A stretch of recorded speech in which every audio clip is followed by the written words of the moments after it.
Good morning students. Today our topic is class 9th SS subject part economics chapter number 3 निर्धनता एक चुनौती। इस chapter में हम एक वीडियो आपको करा चुके थे, तो आज हमारा जो टॉपिक इसमें स्टार्ट होने वाला है वो है हमारा पेज नंबर 31 सामाजिक वैज्ञानिकों की दृष्टि में निर्धनता। क्योंकि निर्धनता के अनेक पहलू हैं, सामाजिक वैज्ञानिक उसे अनेक सूचकों के माध्यम से देखते हैं।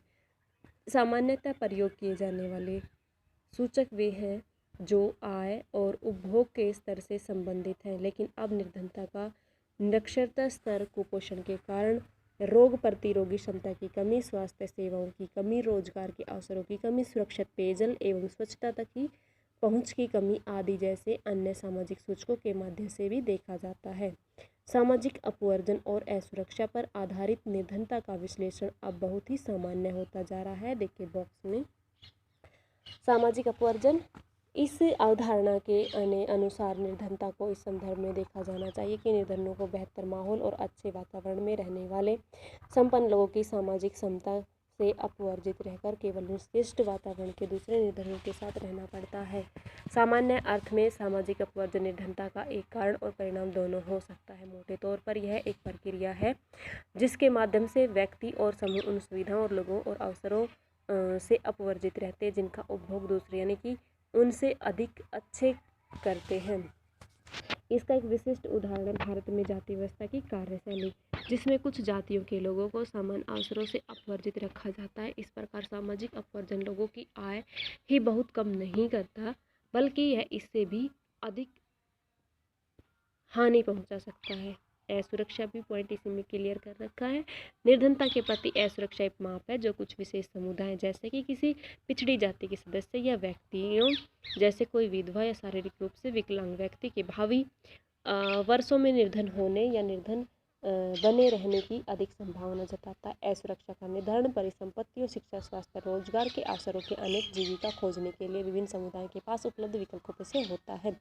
इसके अलावा इसका विश्लेषण प्राकृतिक आपदाओं जैसे भूकंप, सुनामी, आतंकवाद आदि मामलों में इन समूहों के समक्ष विद्यमान जैसे बड़े जोखिमों के आधार पर किया जाता है। अतिरिक्त विश्लेषण इन जोखिमों से निपटने की उनकी सामाजिक और आर्थिक क्षमता के आधार पर किया जाता है। वास्तव में जब सभी लोगों के लिए बुरा समय आता है, चाहे कोई बाढ़ हो या भूकंप, फिर भी नौकरियों की उपलब्धता में कमी दूसरे लोगों की तुलना में अधिक प्रभावित होने की बड़ी संभावना का निरूपण ही सुरक्षा है। नेक्स्ट हमारा निर्धनता रेखा। निर्धनता पर चर्चा के केंद्र में सामान्यतः निर्धन रेखा की अवधारणा होती है। निर्धनता के आकलन की एक सर्वमान्य सामान्य विधि आय अथवा उपभोग स्तरों पर आधारित है। किसी व्यक्ति को निर्धन माना जाता है यदि उसकी आय या उपभोग स्तर पर ऐसे न्यूनतम स्तर से नीचे गिर जाए तो मूल आवश्यकताओं के एक दिए हुए समूह को पूर्ण करने के लिए आवश्यक है। मूल आवश्यकताओं को पूर्ण करने के लिए आवश्यक वस्तुएं विभिन्न कालों और विभिन्न देशों में भिन्न भिन्न है। अतः काल एवं स्थान के अनुसार निर्धनता रेखा भिन्न हो सकती है। प्रत्येक देश में एक काल्पनिक रेखा का प्रयोग करता है जिसे विकास एवं उसके स्वीकृत न्यूनतम सामाजिक मानदंडों के वर्तमान स्तर के अनुरूप माना जाता है।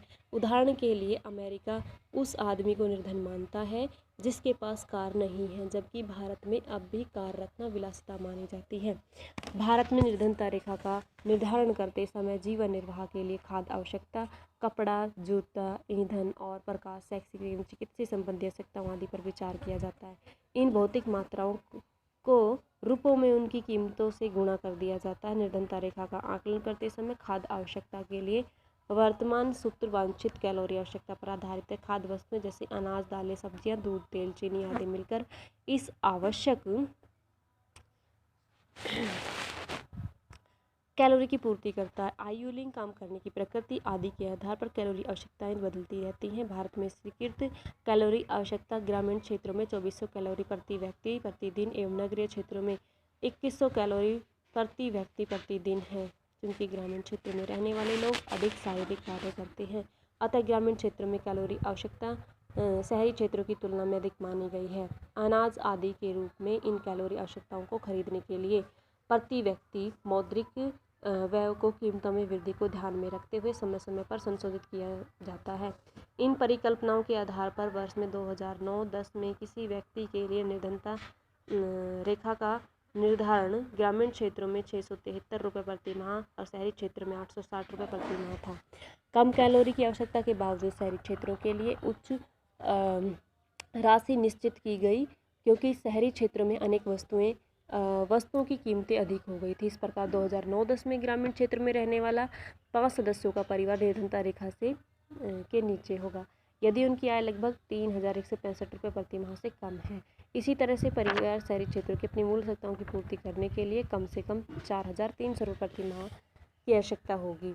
निर्धनता रेखा का आकलन समय समय पर यानी कि सामान्यतः हर 5 वर्ष प्रतिदर सर्वेक्षण के माध्यम से किया जाता है। यह सर्वेक्षण राष्ट्रीय प्रतिदर सर्वेक्षण संगठन अथवा नेशनल सैंपल सर्वे ऑर्गेनाइजेशन, जिसको हम शॉर्ट में NSSO द्वारा कराए जाते हैं। तथापि विकासशील देशों के बीच तुलना करने के लिए विश्व बैंक जैसे अनेक अंतर्राष्ट्रीय संगठन निर्धनता रेखा के लिए एक समान मानक का प्रयोग करते हैं, जैसे $1 प्रति व्यक्ति प्रतिदिन समतुल्य न्यूनतम उपलब्धता के आधार पर। सॉरी। तो ये हमारा आज का टॉपिक था। इस टॉपिक से आपको रीड करना होगा, इससे रिलेटेड जितना भी बुक वर्क है वो आपको कंप्लीट करना होगा। Thank you student.